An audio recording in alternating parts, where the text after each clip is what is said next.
Alright, hope you all had a good lunch and meet some new friends. Isn't it a wonderful time to meet people with like-minded thoughts and everything? So today I'm going to share 2 learnings with you. By the way, I'm Elena, sorry, I forgot to self-introduce. I'm going to share 2 learnings with you guys. First is the finding of my research at Stanford about adaptive learning, as it seems there. And second, my personal experience of building product as a product manager. Here is the classroom 100 years ago. Here's the classroom at the beginning of the 21st century. I know you have seen it many times. This is probably not the first conference about education that you have been to. What's more interesting is, for a while, we believe the future of learning, or adaptive learning, looked like this. Students sitting in front of computers and guided by some sort of technology, maybe called adaptive learning. There may or may not be a teacher in the classroom anymore.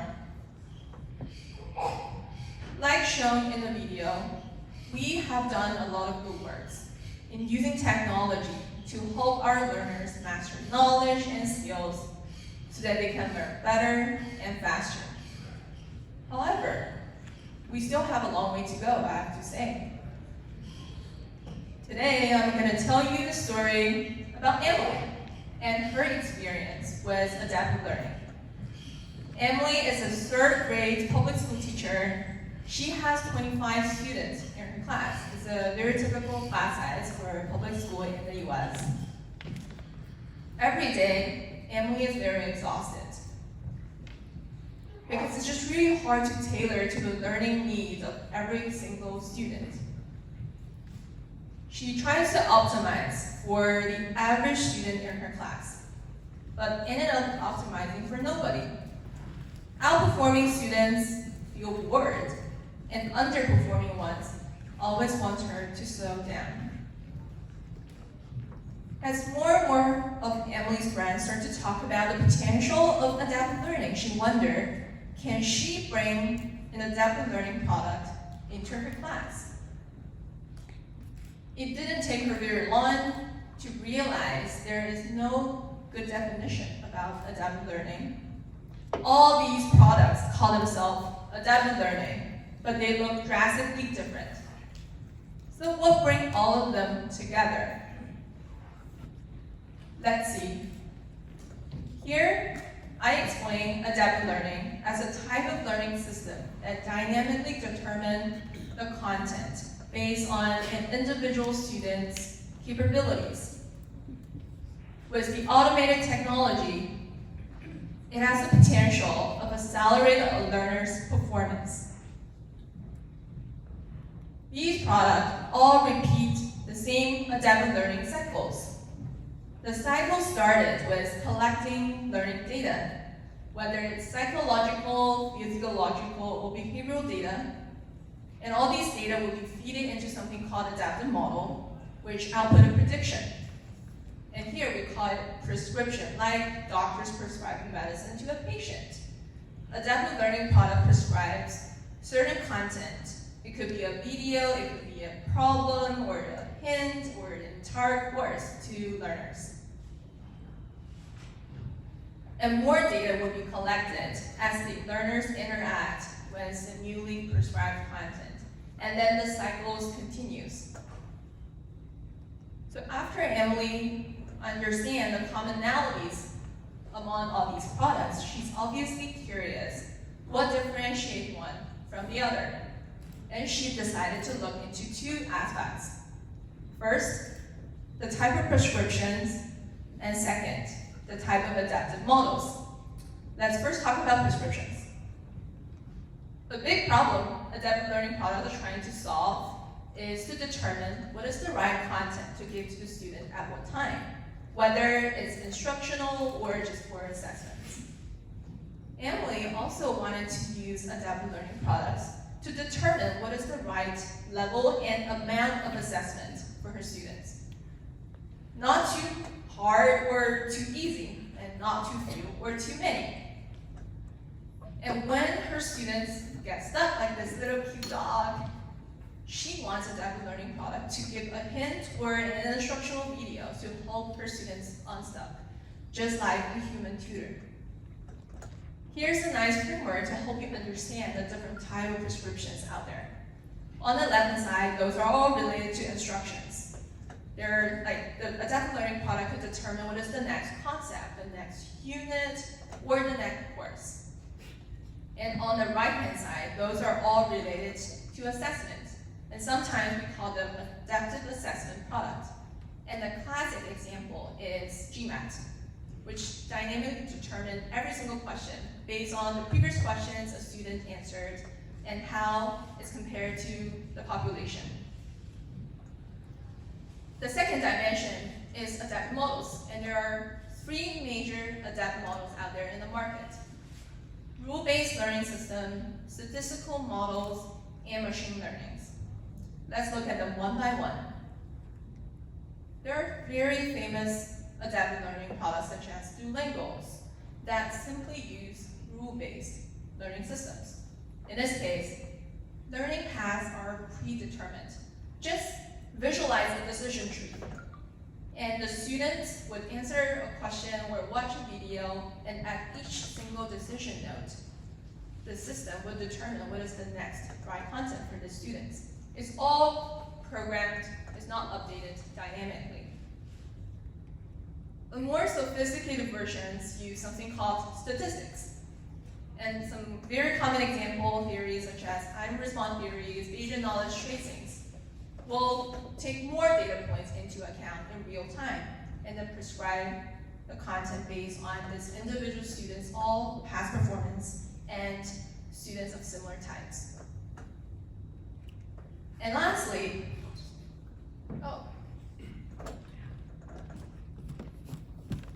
actually I forgot, this is supposed to be a black box. Sorry. Thank you so much for helping us. This is supposed to be a black box. There are also a lot of adaptive learning products that invest heavily into machine learning, or at least they call them AI or some sort of AIs. And the model they use also varies. Some are very simple, just logistical regression. There are also other more complicated models, such as like PCA or like neural networks.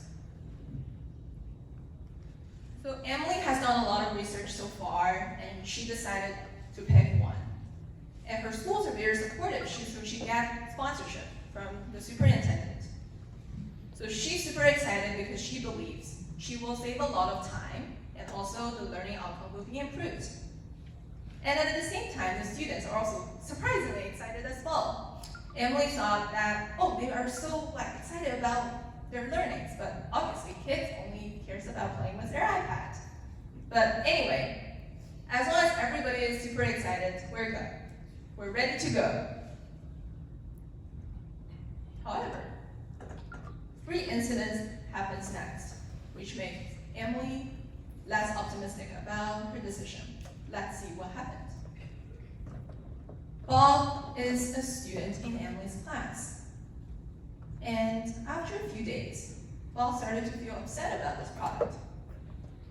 He said, I feel being punished by getting a question right, because every time I get it right, I'm a good kid, the questions get harder. If you have ever taken GMAT, you will recall that GMAT always tells you that you should feel pretty good that the question gets harder and then you get more wrong answers.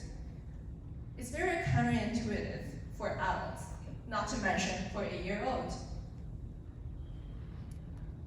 Most of the adaptive learning products focus so much on helping a student master knowledge or skills, and learners' emotions are usually deprioritized. However, good adaptive learning products always keep the learner's emotion in mind. According to a research done by AI, the optimal range of the probability of a student get a question right should be between 50 to 75%. If it's below 50, the student will feel discouraged. If it's above 75, they will feel bored. The second incident happens in about 2 weeks. Emily found some obvious cases where the technology doesn't seem to do a very good job. She found cases where she can definitely beat the technologies. So she's curious, what's going on with these models? And when she digs deeper, the product explains the model using all these graphs and industry jargons, which make Emily feel like a black box versus a super good teachers. Emily says she feels impeded when she's unable to understand or visualize how learning happens to her students. Teachers care deeply about their students. They want visibility into the learning process, and they want to be part of it. In order for a adaptive learning product to be successful, it first needs to earn the trust of the teachers. By helping the teachers to understand how learning happens. The third incident is about user privacy. One day, Emily got a phone call from a parent, which sounds a little bit angry. The parent asked her, "Do you know if this product is misusing my son's data?" Obviously, Emily has no clue.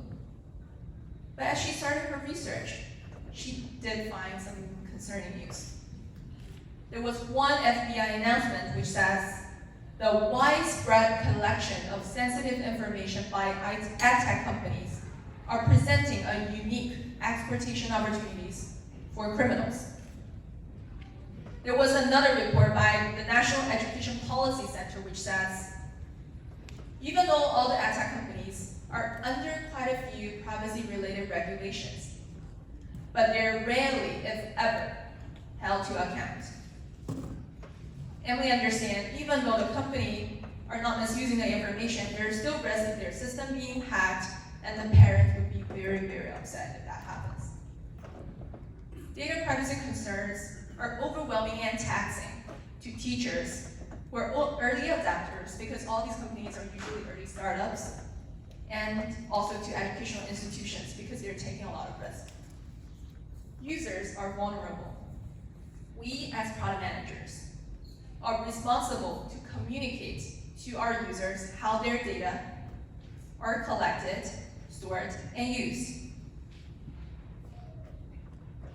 As I said earlier, we have done a lot of good work in building good technology to help learners learn faster and better. But what comes next? The human factors. Like in Bob's story, we wanted to keep the learner's emotion in mind. And like in Emily's stories, we wanted to build a better relationship with teachers and earn their trust. And we also need to protect our user privacy and make our teachers and parents worry less. To move education forward, it's not our goal to build more sophisticated knowledge tree or adapt models. We as product builders need to better understand our learners, teachers, and schools. What are their needs? What do they believe? How's their everyday life? When technology and humanity comes hand in hand, that's when adaptive learning can be found in more classrooms and more homes. I'll end with this quote from a former school manager from Aspire Public School. She says, "For every ounce of technology, you would need 8, 10, or 20 ounces of humanity." Thank you.